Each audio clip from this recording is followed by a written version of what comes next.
প্রিয় শিক্ষার্থী, YouTube channel PM learning স্টেশনে তোমাদের স্বাগত জানাই। আজকের আলোচ্য বিষয় ষষ্ঠ শ্রেণী রায় ও মার্টিন প্রশ্নবিচিত্র 2025 বইটির ভূগোল বিষয়ের তৃতীয় পর্যায়ক্রমিক মূল্যায়নের 1 নম্বর স্কুল বালুরঘাট হাই স্কুল এর সমস্ত প্রশ্নের উত্তরগুলি নিয়ে। প্লিজ তোমরা ভিডিওটি লাইক করো, কমেন্ট করো এবং চ্যানেলে নতুন হয়ে থাকলে প্লিজ চ্যানেলটি একবার সাবস্ক্রাইব করে দিও। তাহলে আর বেশি কথা না বলে পাঠে আসা যাক। দাগ নম্বর 1, ভারতের রেখামানচিত্রে নিম্নলিখিত বিষয়গুলি উপযুক্ত প্রতীক চিহ্ন সহ বসাও। 1 নম্বর কারাকোরাম পর্বতশ্রেণী, 2 নম্বর কৃষ্ণা নদী, 3 নম্বর বছরে দুবার বৃষ্টিপাতযুক্ত অঞ্চল, 4 নম্বর ল্যাটেরাইট মৃত্তিকা অঞ্চল, 5 নম্বর গম উৎপাদক অঞ্চল। এই স্থানগুলি তোমরা মানচিত্রে দেখে নাও।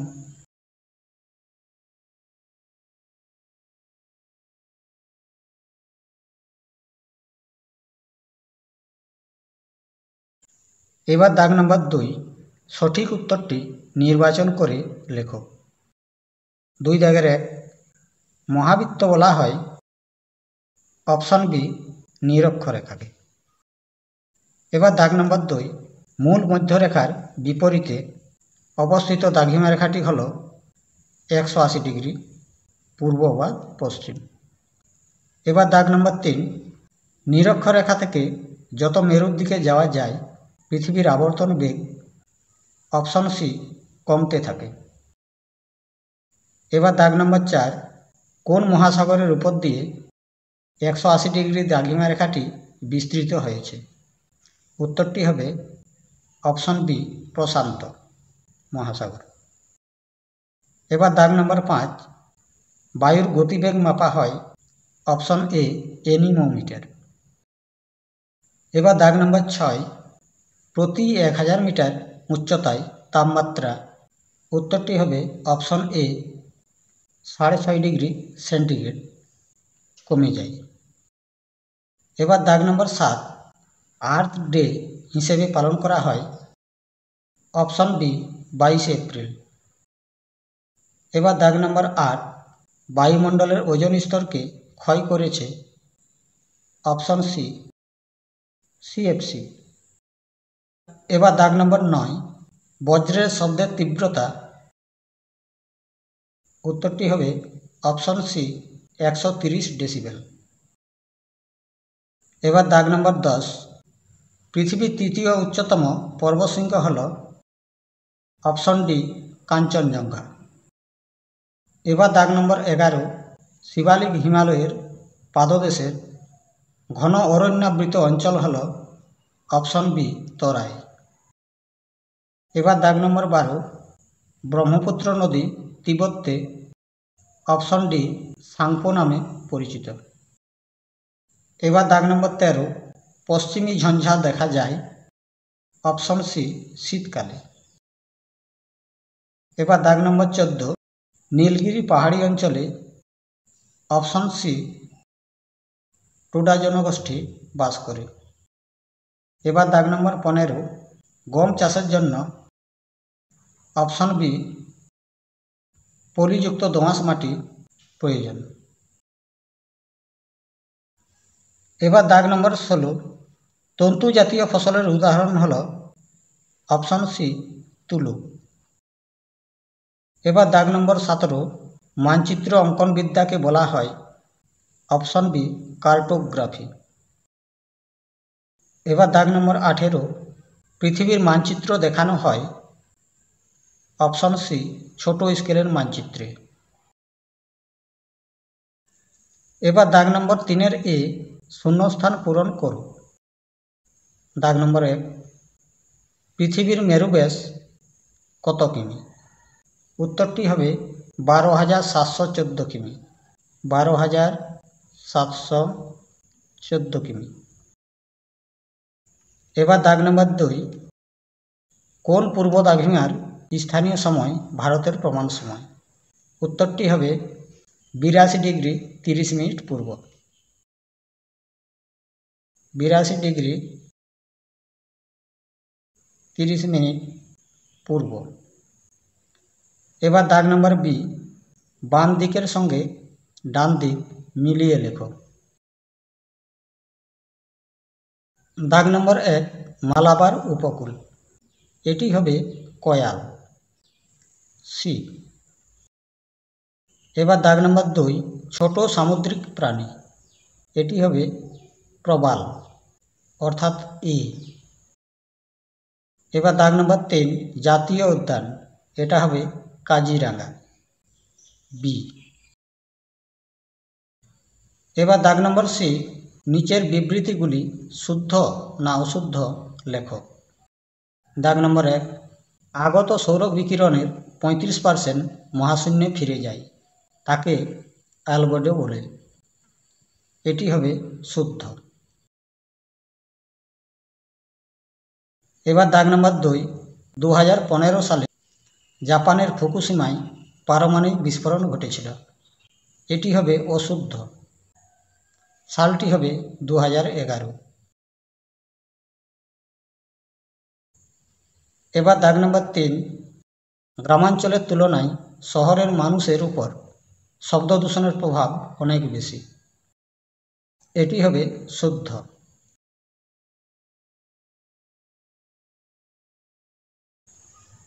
এবার দাগ নম্বর ডি, নিচের প্রশ্নগুলির এক কথায় উত্তর দাও। দাগ নম্বর ডি এর 1, মিলেট কি? মিলেট হল ছোট দানাদার শস্যজাতীয় খাদ্যশস্য, যেমন বাজরা, রাগি, জোয়ার ইত্যাদি। দাগ নম্বর 2, সাঁওতাল জনগোষ্ঠী ভারতের কোন রাজ্যে বসবাস করে? সাঁওতাল জনগোষ্ঠী প্রধানত ভারতের ঝাড়খণ্ড রাজ্যে বসবাস করে, এছাড়াও ওড়িশা, বিহার ও আসামের কিছু অংশেও তারা ছড়িয়ে রয়েছে। দাগ নম্বর 3, কার্টোগ্রাফি কি? ভূপৃষ্ঠের বিভিন্ন বৈশিষ্ট্য মানচিত্রে অঙ্কন ও প্রদর্শনের বিদ্যাকে কার্টোগ্রাফি বলে। দাগ নম্বর 4, ভারতের জলবায়ু কি প্রকৃতির? ভারতের জলবায়ু মৌসুমী প্রকৃতির। এবার দাগ নম্বর 4, নিচের প্রশ্নগুলির সংক্ষিপ্ত উত্তর দাও, যে কোনো 4টি। 4 দাগের 1, কক্ষপথ কি? কারা প্রথম পৃথিবীর মানচিত্র তৈরি করেন? কোনো গ্রহ বা উপগ্রহ যখন কেন্দ্রীয় বস্তুকে ঘিরে ঘুরে বেড়ায়, সেই বাঁকা পথকে কক্ষপথ বলে। প্রাচীন গ্রিক পণ্ডিত হেকাটিয়াস প্রথম পৃথিবীর মানচিত্র তৈরি করেন। এবার দাগ নম্বর 2, এলবেডো কি? সূর্যালোকের যে অংশ কোনো পৃষ্ঠে পড়ে প্রতিফলিত হয়, তাকে অ্যালবেডো বলে। এবার দাগ নম্বর 3, শব্দ দূষণ নিয়ন্ত্রণের 2টি উপায় লেখো। 1. যানবাহন ও কারখানায় শব্দরোধক যন্ত্র ব্যবহার করা। 2. নীরব অঞ্চল বা সাইলেন্ট জোন তৈরি করা, যেমন হাসপাতাল, স্কুলের কাছে। এবার দাগ নম্বর 4, বৃষ্টিচ্ছায় অঞ্চল কাকে বলে? পাহাড় বা পর্বতের আড়ালে যে অংশে বৃষ্টিপাত খুবই কম হয়, তাকে বৃষ্টিছায়া অঞ্চল বলে। এবার দাগ নম্বর 5, ভারতকে ধর্মনিরপেক্ষ দেশ কেন বলা হয়? ভারতকে ধর্মনিরপেক্ষ দেশ বলা হয় কারণ এখানে সব ধর্মের মানুষ সমান স্বাধীনতা ও অধিকার ভোগ করে। এবার দাগ নম্বর 5, নিচের প্রশ্নগুলির সংক্ষিপ্ত ব্যাখ্যামূলক উত্তর দাও, যে কোনো 4টি। 5 দাগের 1, আন্তর্জাতিক তারিখ রেখাকে মাঝে মাঝে বাঁকানো হয়েছে কেন? প্রমাণ সময় কি? আন্তর্জাতিক তারিখরেখাকে মাঝে মাঝে বাঁকানো হয়েছে কারণ 1. একই দেশের ভেতর দিয়ে রেখাটি না যায়, যাতে প্রশাসনিক ও সামাজিক সমস্যার সৃষ্টি না হয়। 2. জনবসতিপূর্ণ দ্বীপপুঞ্জ বা অঞ্চলের সময়ের গোলমাল এড়ানোর জন্য রেখাটি এদিক ওদিক বাঁকানো হয়েছে। 3. এর ফলে প্রতিটি দেশ ও দ্বীপপুঞ্জের অভ্যন্তরে একটি তারিখ বজায় থাকে, যা আন্তর্জাতিক যোগাযোগ সহজ করে। কোন স্থানের মধ্যদ্রাঘিমা অনুযায়ী সূর্যের অবস্থানভিত্তিক সময়কে প্রমাণ সময় বলে। এবার দাগ নম্বর 2, পৃথিবীর বিভিন্ন অক্ষরেখাগুলির পরিচয় দাও। পৃথিবীর অক্ষরেখাগুলি হল: 1. বিষুবরেখা 0 ডিগ্রি পৃথিবীকে উত্তর ও দক্ষিণ অর্ধগোলকে বিভক্ত করে। 2. কর্কটক্রান্তি রেখা 23.5 উত্তর, ভারতের মধ্য দিয়ে গেছে, গ্রীষ্মকালে সূর্যের উলম্ব রশ্মি পড়ে। 3. মকরক্রান্তি রেখা 23.5 দক্ষিণ, শীতকালে সূর্যের উলম্ব রশ্মি পড়ে। 4. উত্তর মেরুবৃত্ত 66.5 উত্তর, গ্রীষ্মে 24 ঘন্টা দিন, শীতে 24 ঘন্টা রাত। 5. দক্ষিণ মেরুবৃত্ত 66.5 দক্ষিণ, গ্রীষ্মে 24 ঘন্টা দিন, শীতে 24 ঘন্টা রাত।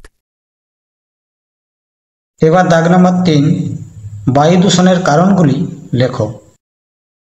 অ্যাসিড বৃষ্টির ফলে কি হয়? বায়ু দূষণের প্রধান কারণগুলি হল: 1. শিল্প ও কারখানা থেকে ধোঁয়া ও বিষাক্ত গ্যাস নির্গমন। 2. যানবাহনের ধোঁয়া, পেট্রোল, ডিজেল ইত্যাদি পোড়ার ফলে। 3. জ্বালানি কাঠ, কয়লা ও কেরোসিন পোড়ানো। 4. কৃষিক্ষেত্রে কীটনাশক ও সার ব্যবহারের ফলে রাসায়নিক গ্যাস নির্গমন। 5. আবর্জনা ও প্লাস্টিক পোড়ানো। অ্যাসিড বৃষ্টির ফলাফল: 1. মাটির উর্বরতা নষ্ট হয় ও কৃষিক্ষেত্রে ফসলের ক্ষতি হয়। 2. হ্রদ, নদী ইত্যাদির জল অম্লীয় হয়ে মাছসহ জলজ প্রাণীর মৃত্যু ঘটে। 3. গাছপালা শুকিয়ে যায় ও বনভূমি ধ্বংস হয়। 4. পুরাতন স্থাপত্য, ভাস্কর্য ও লৌহ নির্মিত জিনিস ক্ষয়প্রাপ্ত হয়। 5. মানুষের শ্বাসকষ্ট, চর্মরোগ সহ নানা স্বাস্থ্য সমস্যা দেখা দেয়। এবার দাগ নম্বর 4, মানচিত্রের শ্রেণীবিভাগ উদাহরণ সহ আলোচনা করো। মানচিত্রের শ্রেণী বিভাগগুলি হল: 1. প্রাকৃতিক বা ভৌত মানচিত্র ফিজিক্যাল ম্যাপ। এখানে পাহাড়, মালভূমি, সমভূমি, নদী, সাগর প্রভৃতির পরিচয়। উদাহরণ: ভারতের ভৌত মানচিত্র, পৃথিবীর ভৌত মানচিত্র। 2. রাজনৈতিক মানচিত্র পলিটিক্যাল ম্যাপ। উদাহরণ: ভারতের রাজনৈতিক মানচিত্র, এশিয়ার রাজনৈতিক মানচিত্র। 3. অর্থনৈতিক মানচিত্র ইকোনমিক ম্যাপ। উদাহরণ: ভারতের খনিজ সম্পদের মানচিত্র, বিশ্ব বাণিজ্য পথের মানচিত্র। 4. সামাজিক মানচিত্র সোশ্যাল ম্যাপ। উদাহরণ: ভারতের জনসংখ্যা বণ্টনের মানচিত্র, বিশ্বের ভাষাভিত্তিক মানচিত্র। 5. বিশেষ বা বিষয়ভিত্তিক মানচিত্র থিম্যাটিক ম্যাপ। নির্দিষ্ট বিষয়ের উপর তথ্য প্রদর্শন করে।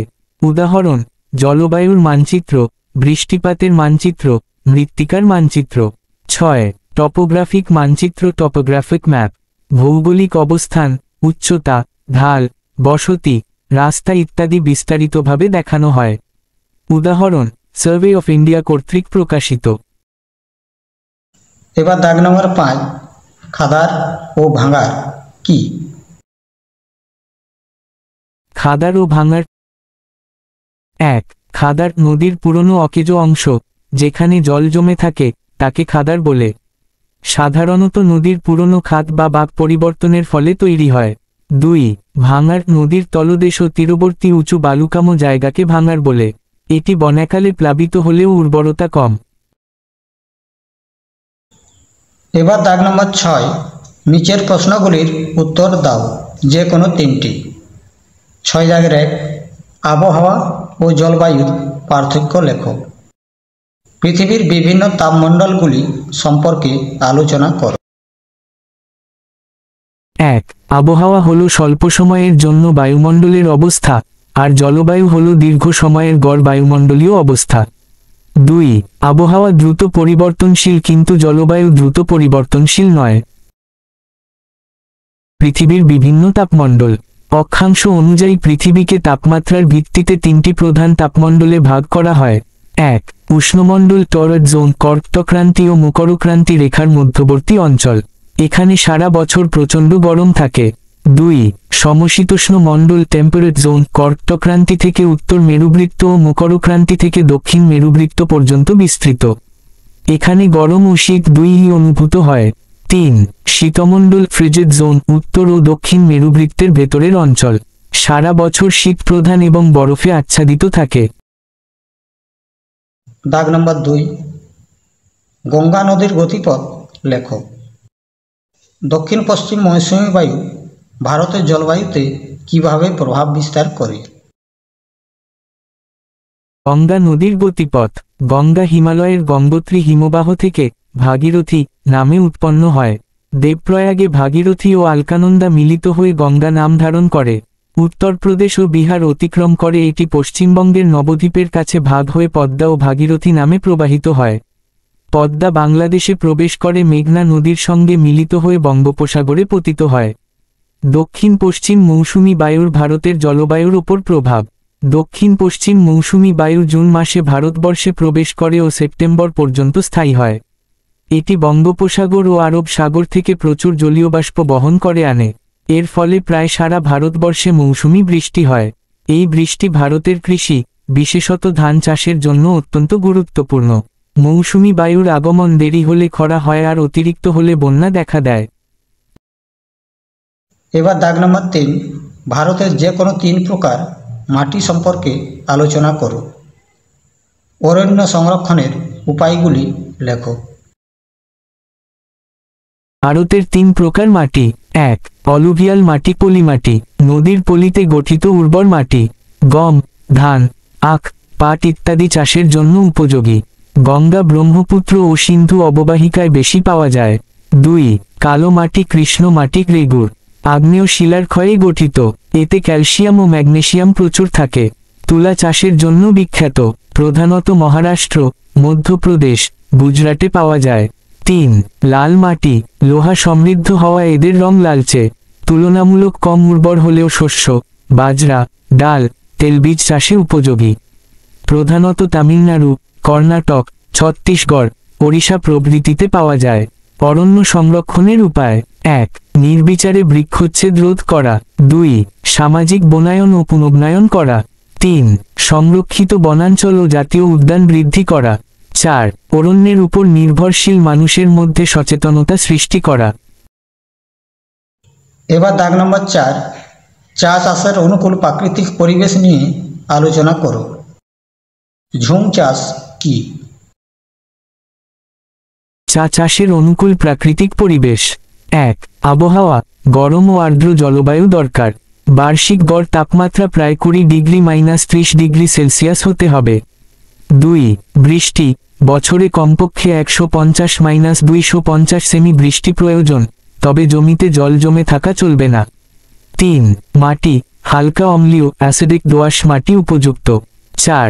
ভূপ্রকৃতি, সমুদ্রপৃষ্ঠ থেকে 600-1800 মিটার উচ্চতায় ঢালু জমি চা চাষের জন্য ভালো, যাতে জল সহজে নেমে যায়।